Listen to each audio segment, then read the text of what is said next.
The distant hum of the EOS-7 research station's generator was the only constant in Alara Ven's life these days.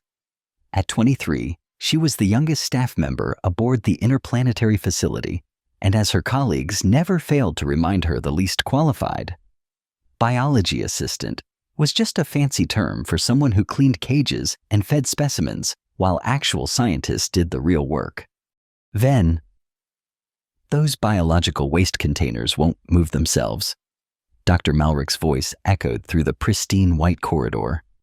The head researcher barely glanced at Alara as he passed his attention fixed on his holographic display where data streamed endlessly. "Yes, right away, sir," Alara mumbled, though he was already too far to hear.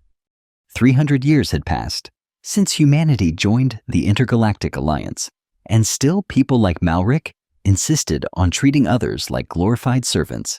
The EOS-7 station orbited the wild frontier planet Gaia Prime, home to some of the galaxy's most dangerous apex predators creatures that, according to Alliance doctrine, needed to be studied, controlled, or neutralized. Alara pushed her cart of supplies down to the lower levels, where the containment facilities housed the station's specimens. Most researchers avoided this area when possible, preferring to observe from the safety of remote cameras. Alara, however, found herself drawn to it daily, even when her duties didn't require it. She swiped her security card, the lowest clearance level possible, and entered the vast chamber where dozens of containment fields hummed with energy.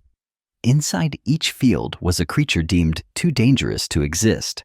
Freely massive winged hunters from the highland regions, sleek shadow beasts that could bend light around their bodies, armored predators with biological weapons more advanced than anything human science could replicate.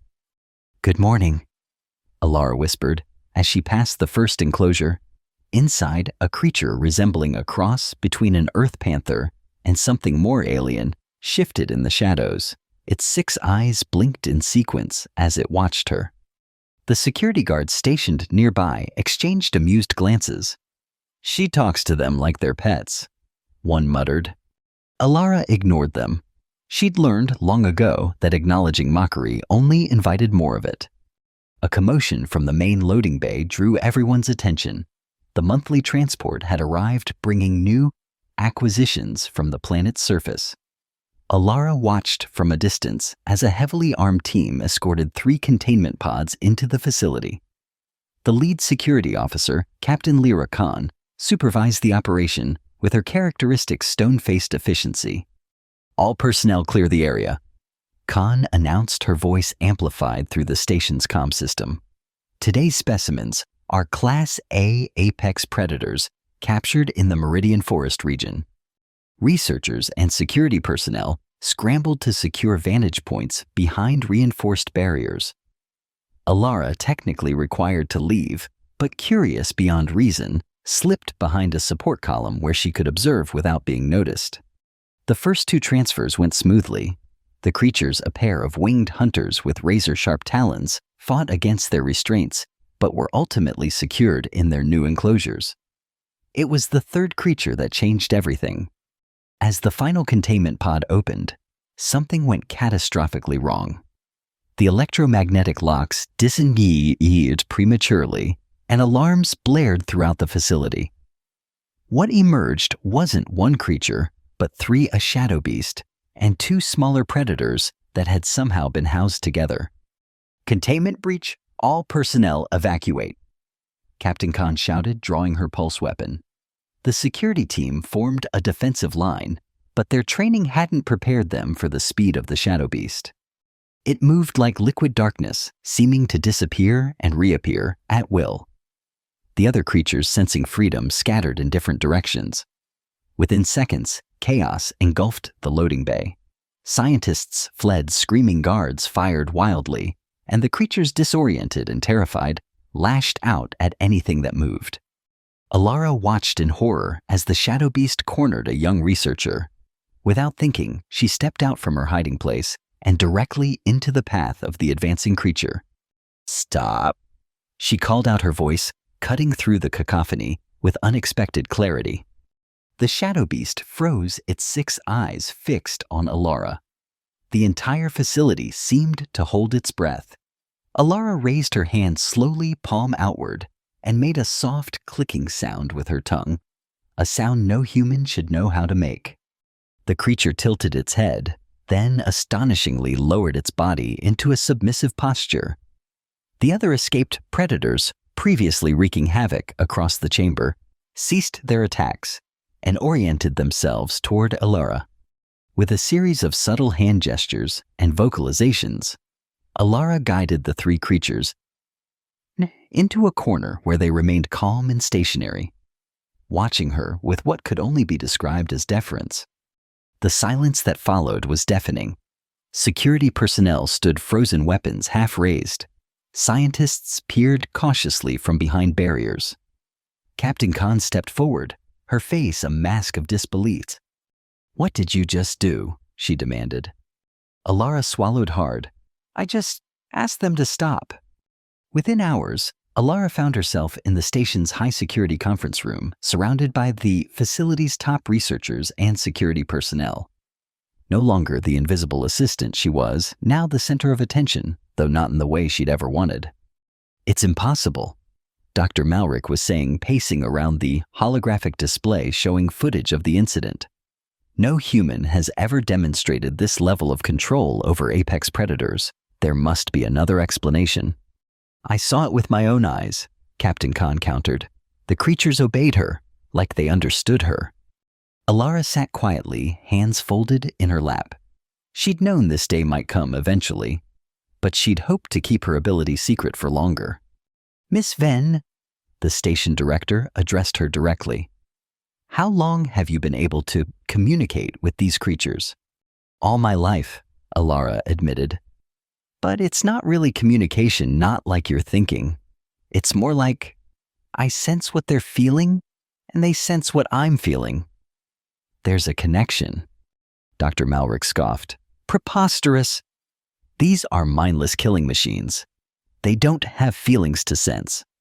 "They're not mindless," Alara said, her voice stronger now. "They're intelligent, complex beings with their own social structures and relationships. We just haven't bothered to understand them." The room erupted in argumentative voices, but the station director raised his hand for silence. "Whatever the case, Miss Venn's abilities present an unprecedented opportunity. Imagine if we could control these creatures as she does." "I don't control them," Alara interjected. "I ask, and sometimes they agree." Her correction went ignored as the director continued, "Think of the military applications. Apex predators that follow commands could revolutionize our defense systems." Dr. Malrick's expression transformed from skepticism to calculating interest. Yes, that has potential. We should begin testing immediately. See which species respond best to her, whatever it is she does." "I won't help you turn them into weapons," Alara said firmly, standing from her chair. The director's smile didn't reach his eyes. "Miss Venn, you misunderstand. This isn't a request. Your contract with the Alliance Research Division gives us full authority over any skills or abilities you demonstrate while in our employment. Section 47 Tombra B is quite clear on this." Captain Khan, who had been silent, spoke up. "Sir, forcing cooperation rarely yields optimal results. Perhaps a collaborative approach would be more effective." The director considered this. "A reasonable point, Captain. Very well, Miss Venn. You will be given time to adjust to your new role. But make no mistake, your cooperation is not optional, merely the manner of it." As the meeting concluded, Alara was escorted to new quarters larger than her previous room, but now monitored by security cameras. A promotion and a prison cell all in one. In the days that followed, Alara was introduced to a new routine. Each morning, she was escorted to the containment area where researchers observed her interactions with various captured predators. They recorded every gesture, every vocalization, attempting to decode her methods. But what they couldn't understand was that there was no code to crack. Alara's connection to the creatures was innate, not learned. The shadow beast from the incident, now designated SB-1117, became a particular focus of study.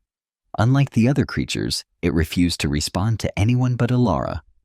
When she entered its enclosure against all safety protocols, but with the director's reluctant approval, the creature greeted her like an old friend. "They're calling you Umbra in their reports?" Alara whispered to the beast as she sat cross-legged before it. "But I think you deserve a real name. How about Shade?" The creature made a rumbling sound deep in its throat, something between a purr and a growl. "I'll take that as approval." She smiled, reaching out slowly to touch its midnight dark fur. When her fingers made contact, a shiver ran through her body, a faint echo of the creature's consciousness brushing against her own. Through these quiet sessions, Alara made discoveries the scientists with all their equipment missed. The shadow beasts communicated through subtle electromagnetic signals. The winged hunters used infrasound vibrations undetectable to human ears. The armored predators released pheromones that conveyed complex emotional states. She documented everything in her personal journal, careful to omit certain details, particularly how deeply the connection went, how sometimes she dreamed through their eyes hunting across Gaia Prime's vast wilderness. Captain Khan became an unexpected ally. The security officer began scheduling private conversations with Alara, ostensibly to assess security risks.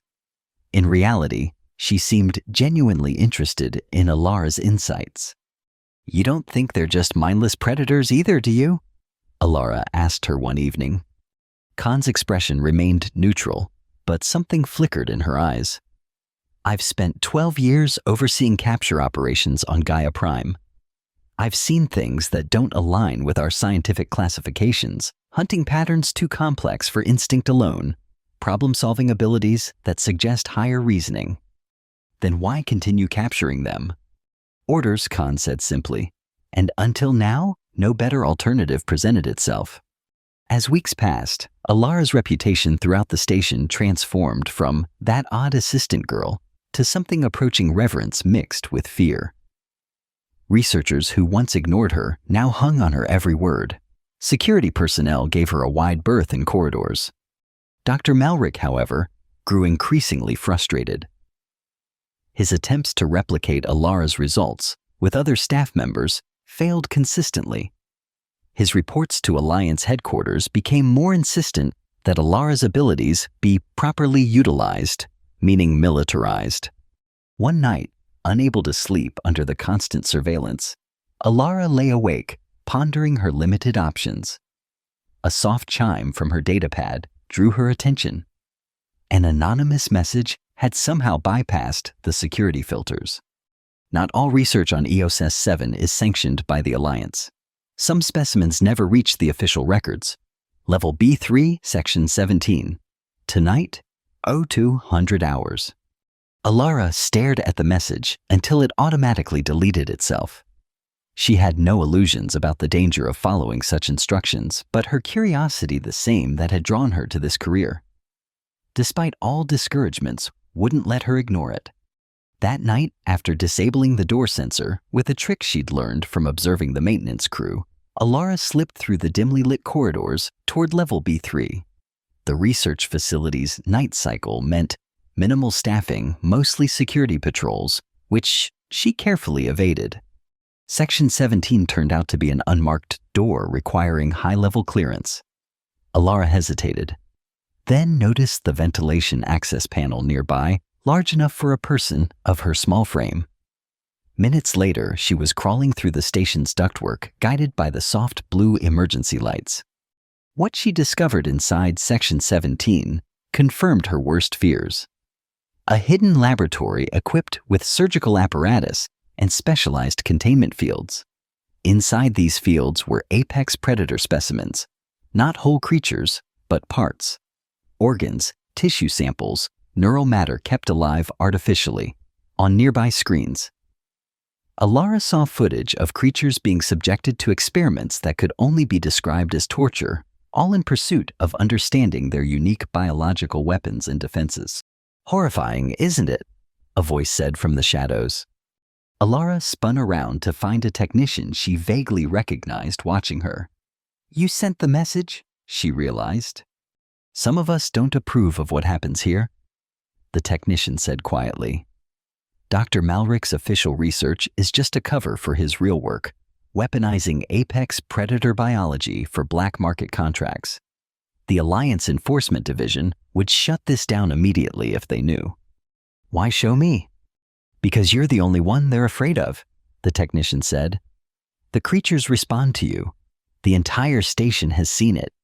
Even Malrich can't dismiss it anymore.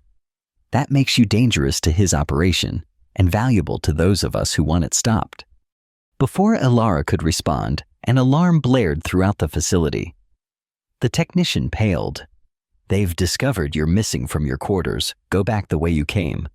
I'll erase the security logs of this section.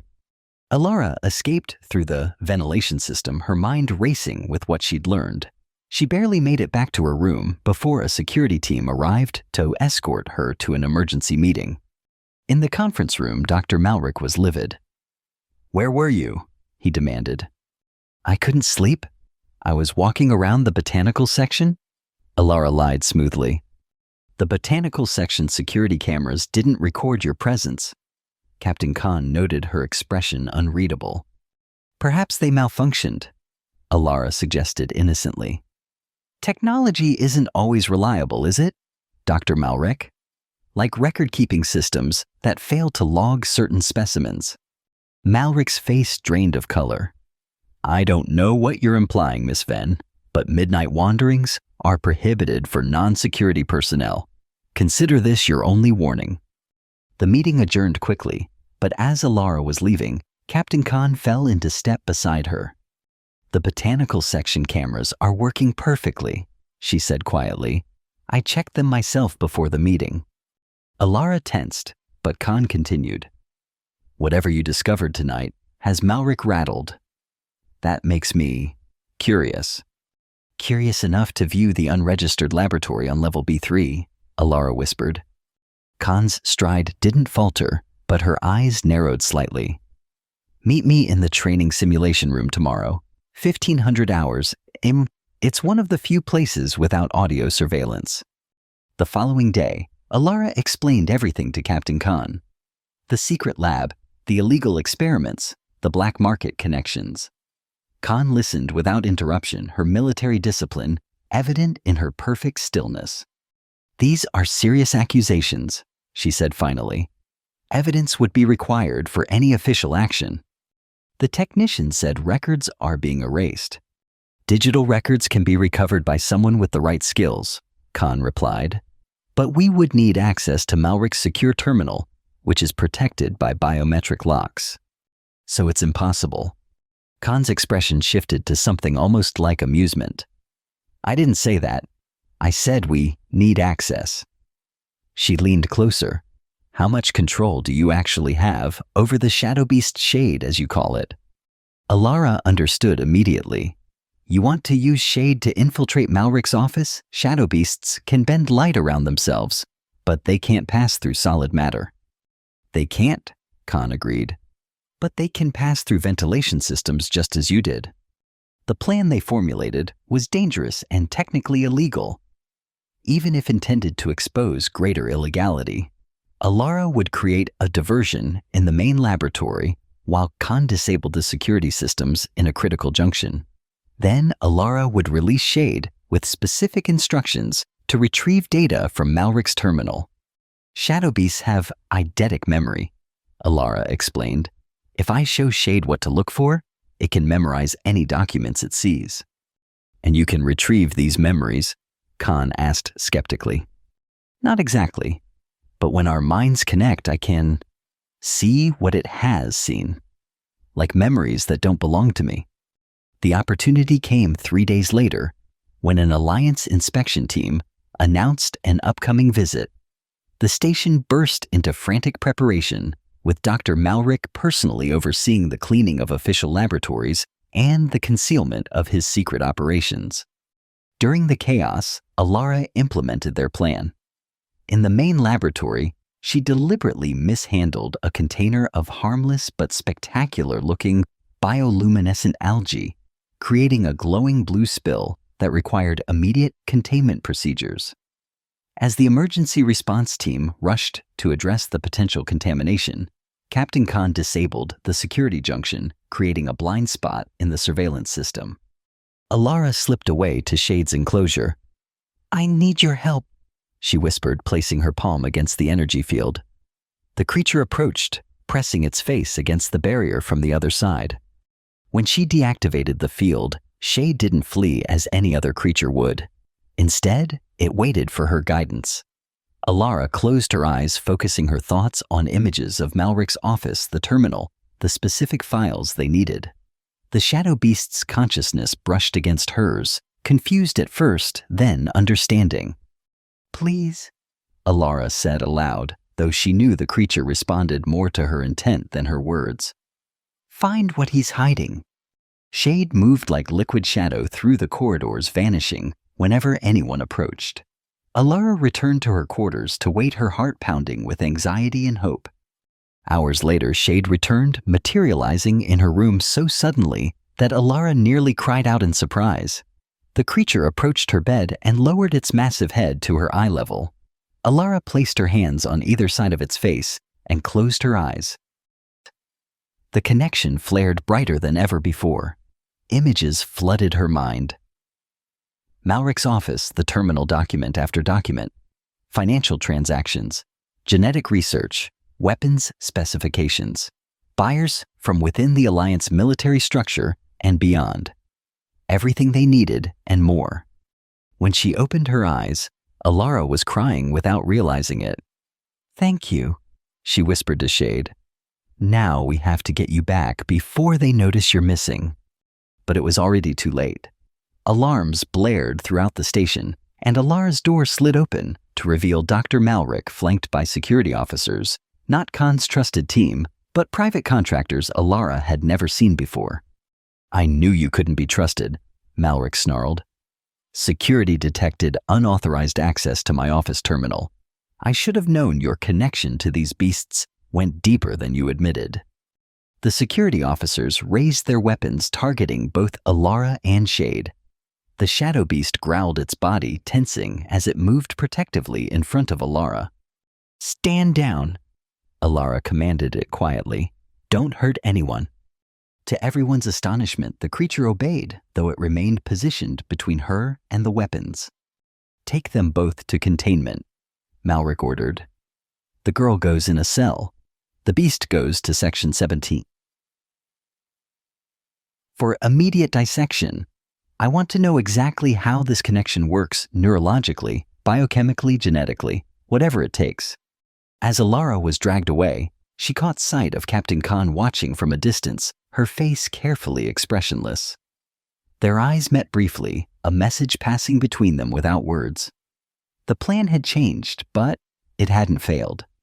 Not yet. In the holding cell, Alara sat alone for hours. She knew what was happening to Shade would soon happen to her. Malric wouldn't waste the opportunity to dissect the human side of the equations as well. The thought filled her not with fear, but with a cold, clarifying anger. Since childhood, she'd hidden her abilities, made herself small and unthreatening. She'd accepted being underestimated and overlooked because it was safer than the alternative. But safety was no longer an option, and neither was hiding. Alara closed her eyes and reached out not just to Shade, but to every creature in the containment facility. Hundreds of minds brushed against hers, alien yet familiar. She had never attempted to connect with so many at once, and the effort made her body tremble and her nose bleed. "I need your help," she projected, visualizing rather than verbalizing. "Freedom for all of us." Throughout the station, apex predators that had been docile for months suddenly became alert. Creatures that had never shown signs of higher intelligence began systematically testing their enclosures. The shadow beasts bent light around their containment fields, making them appear empty. The winged hunters coordinated their movements with mathematical precision. In Section 17, where Shade had been taken, the creature that had been sedated for preliminary examination suddenly awakened. The surgical team barely had time to register surprise before the beast vanished from sight, not escaping, but simply becoming invisible to their perception. Alarms blared across every level of EOS 7. Security teams scrambled to respond to what appeared to be a coordinated outbreak. In the chaos, Captain Khan appeared at Alara's cell, accompanied by two of her most trusted officers. "You're causing quite a distraction," Khan observed dryly as she deactivated the cell's lock. "Not me," Alara corrected, wiping blood from her nose. "Them. They know what Malric has been doing. They've always known. Now they're doing something about it." Khan handed her a communication device. "Alliance Enforcement Division is on its way. I contacted them 3 days ago after our conversation. They'll want to speak with you directly." Alara accepted the device, but her attention was elsewhere following the mental signals of dozens of creatures moving through the station with deliberate purpose. "We need to reach the main containment control center," she said, "before anyone gets hurt." They moved through corridors in chaos. Scientists fled in all directions while security personnel attempted to maintain order. Remarkably, despite the escaped predators, no one appeared injured. The creatures were causing destruction to equipment and infrastructure, but deliberately avoiding human targets.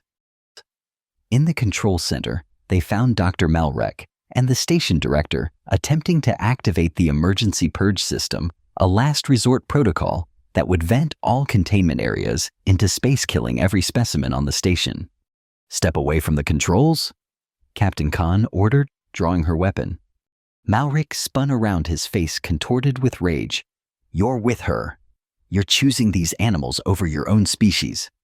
"I'm choosing law over criminal enterprise," Khan replied evenly. "Alliance enforcement is on its way, Malric. They know everything. The illegal experimentation, the black market deals all of it." "You have no proof," the director insisted, though his voice trembled slightly. Shade chose that moment to materialize in the center of the room, causing both men to recoil in fear. The shadow beast carried a data storage device in its mouth, which it gently placed at Alara's feet. "Actually, we do," Alara said, picking up the device.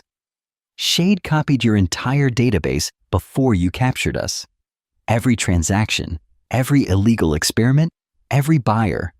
It's all here." Before Malric could respond, more apex predators entered the control room. The two winged hunters from the original containment breach, followed by an armored behemoth that barely fit through the doorway. They formed a semicircle behind Alara, watching Malric with unmistakable intelligence in their eyes. "What are you?" Malric whispered, backing away until he hit the control panel. "Just a girl," Alara replied simply. "One who listens instead of controls. One who asks instead of takes." She stepped forward, the predators moving in perfect synchronization with her.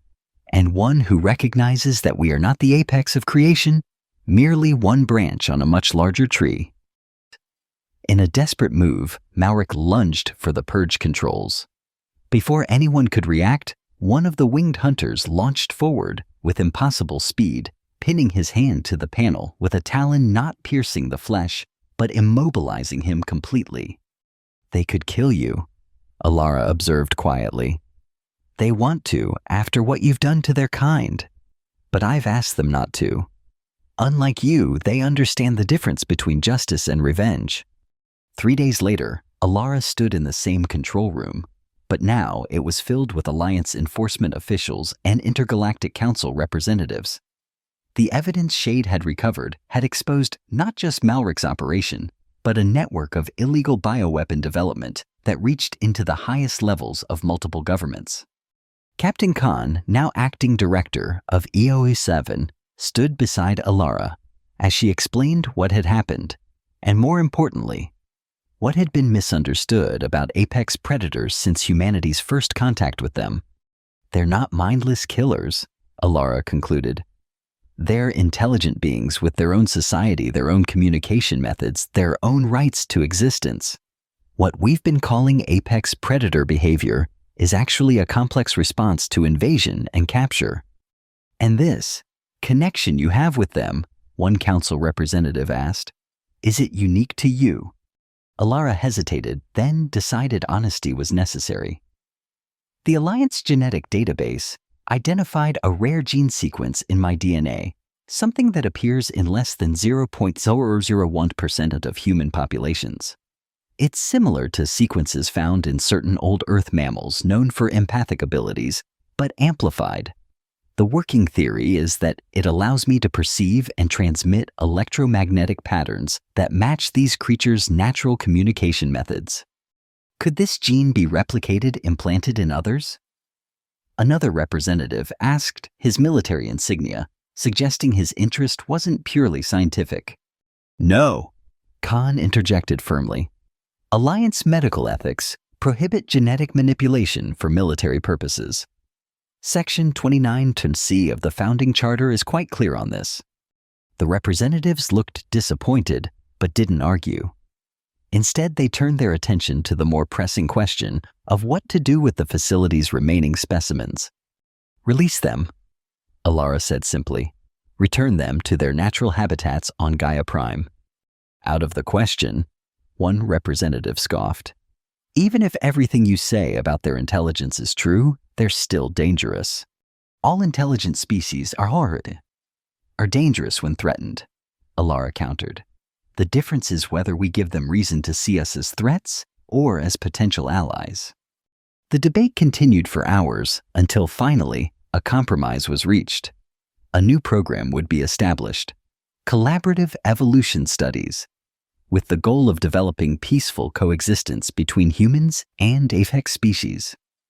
Some creatures would be released immediately, while others would remain at the facility under dramatically improved conditions, essentially as ambassadors of their kind rather than specimens. And Elora, the girl who had once been invisible, was appointed director of the program. 6 months later, Alara stood on a cliffside overlooking the vast wilderness of Gaia Prime. The 3 creatures from the original incident, Shade the Shadow Beast, and the 2 winged hunters she'd named Cirrus and Nimbus, waited patiently behind her. They wore no restraints, no tracking devices. They stayed by choice. Captain Khan approached carefully, maintaining the distance the creatures preferred from humans they didn't know well. The Council has approved your expedition request, she reported. Though they think you're insane for wanting to explore the deep wild, no human has ever returned from those territories. No human has ever gone with the right companions, Alara replied, smiling as Shade gently nudged her shoulder. The research team is assembled, 20 scientists, 15 security personnel, all volunteers who understand the risks. Alara nodded. And they all understand this isn't a colonization mission or a resource survey. We're guests, they're nothing more. I've made that abundantly clear, Khan assured her. Anyone thinking otherwise was removed from the roster. The sun began to set, casting long shadows across the landscape. In the distance, they could hear the calls of wild apex predators, not threats, but conversations Alara was only beginning to understand. You know, Khan said thoughtfully, when you first arrived at EOS 7, everyone thought you were just a girl. Too young, too inexperienced, too idealistic to be taken seriously. I was just a girl, Alara responded, watching as Cirrus launched into flight, circling overhead with joyful abandon. I still am, but being just anything is about perception, not limitation. Khan smiled, a rare expression from the stoic captain. Fair point. So, just a girl who commands the most fearsome creatures in the galaxy? What do you hope to find in the deep wild? Alara mounted Shade's back, the Shadow Beast, kneeling to allow her easier access. They had practiced this many times in preparation for the long journey ahead. Balance, she answered simply. The thing we've been missing. The thing they can teach us if we're finally ready to listen. As the expedition team gathered at the base of the cliff, Alara and her 3 companions led the way into territory no human had ever successfully explored, the girl the galaxy had underestimated, and the predators who had recognized what everyone else had missed. That true power lies not in domination, but in connection. And behind them, more apex predators emerged from the wilderness, not to attack but to observe, to evaluate, to decide whether humans might at last be worthy of something more than fear.